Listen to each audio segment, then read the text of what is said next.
Ni kwa nini Marekani pamoja na Iran zimekubali kumaliza vita? Mzozo uliendelea Mashariki ya Kati kwa muda mrefu na sasa umefikia makubaliano kusitishwa kwa wiki mbili. Kipi ambacho kipo nyuma ya pazia? Hivi karibuni dunia yote ilisikika kwa mshtuko mkubwa zaidi mara baada ya Marekani na Iran kukubali kusitisha mapigano kwa muda wa wiki mbili.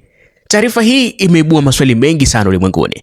Kwa nini pande hizi mbili zilizokuwa na mzozo kwa muda mrefu zimeamua kupumzika ndani ya wiki mbili?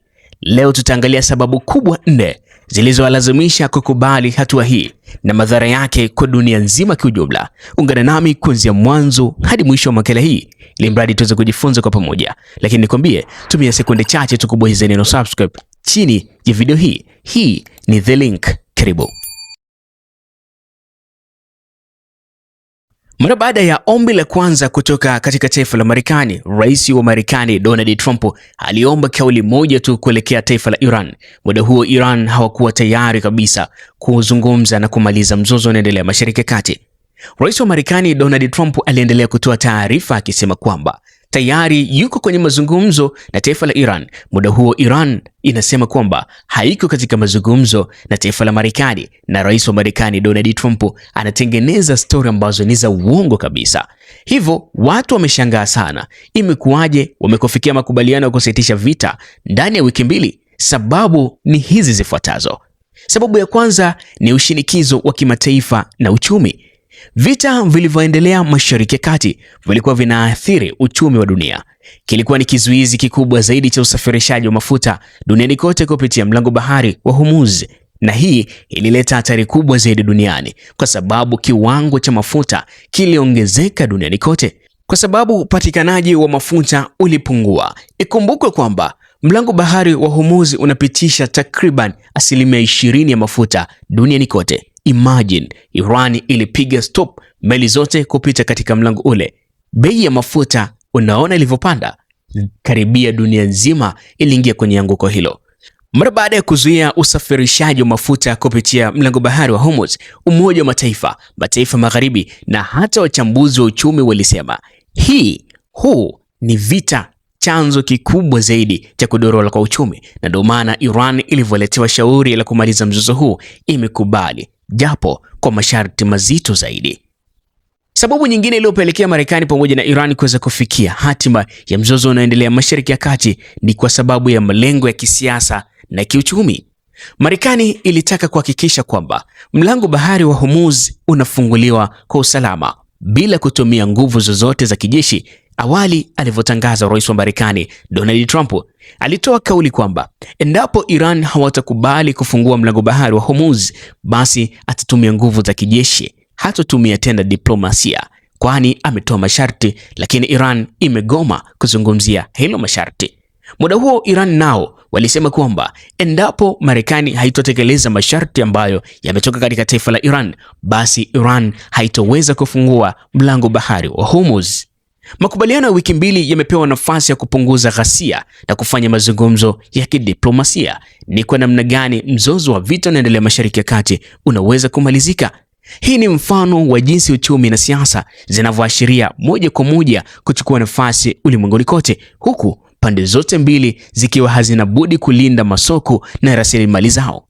Iran inajitapa sana kutokana na mlango bahari wa Hormuz, lakini Marekani haina namna, inabidi ikubali ili mradi kuweza kuingiza kipato kikubwa zaidi cha kiuchumi na kisiasa baada ya kuruhusu meli kutoka katika taifa la Marekani kuelekea mataifa mengine duniani kwa ajili ya usafirishaji wa mafuta. Sababu nyingine ya tatu ambayo imepelekea mataifa haya mawili kuweza kuingia katika mpatanishi wa kumaliza mzozo unaendelea Mashariki ya Kati ni kuhusiana na upatanishi wa kimataifa. Pakistan inahusishwa moja kwa moja katika mazungumzo ya kumaliza vita inayoendelea Mashariki ya Kati. Pakistan ilihusishwa kama mpatanishi, na mataifa kama vile China, Umoja wa Ulaya na mataifa ya Kiarabu walisisitiza amani siku zote, huku wakitoa njia kuu za kidiplomasia ambazo zinaweza kutumika ili kumaliza mzozo unaoendelea Mashariki ya Kati. Iran ilitoa mpango wa hatua 10 na masharti 10 ambayo endapo Marekani watayafuata, basi vita inamalizika mara moja, ikisisitiza kuwa masharti ya kusitisha mashambulizi na heshima ya kudhibiti mlango bahari wa Hormuz utatekelezwa endapo Marekani watakubaliana na masharti 10 yaliyotolewa katika taifa la Iran. Viongozi wa Iran walisema hakuna mashambulizi dhidi yetu na tutarudisha amani ikiwa masharti yetu yatazingatiwa.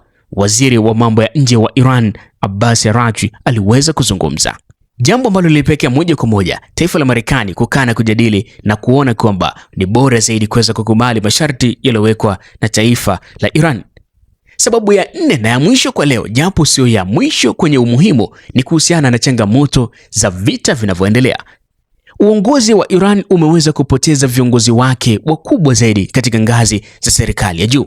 Iran ilipata moto mkali zaidi mara baada ya kuweza kuuawa kwa kiongozi mkuu wa kidini katika taifa la Iran, Ayatollah Ali Khamenei. Hasira ya Iran iliongezeka hapo na dunia nzima iliwasapoti Iran, kwani shambulizi liloweza kufanywa na Marekani pamoja na Israel ilisemekana kwamba ni kwa lengo la kujilinda, lakini baada ya hapo lilisababisha madhara makubwa zaidi katika taifa la Iran.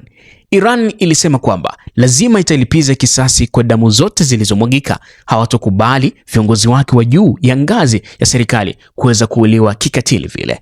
Pande zote mbili zimegeuka kwamba mpigano haya, ushindi wa haraka unaweza kupatikana endapo makubaliano yatafikiwa moja kwa moja.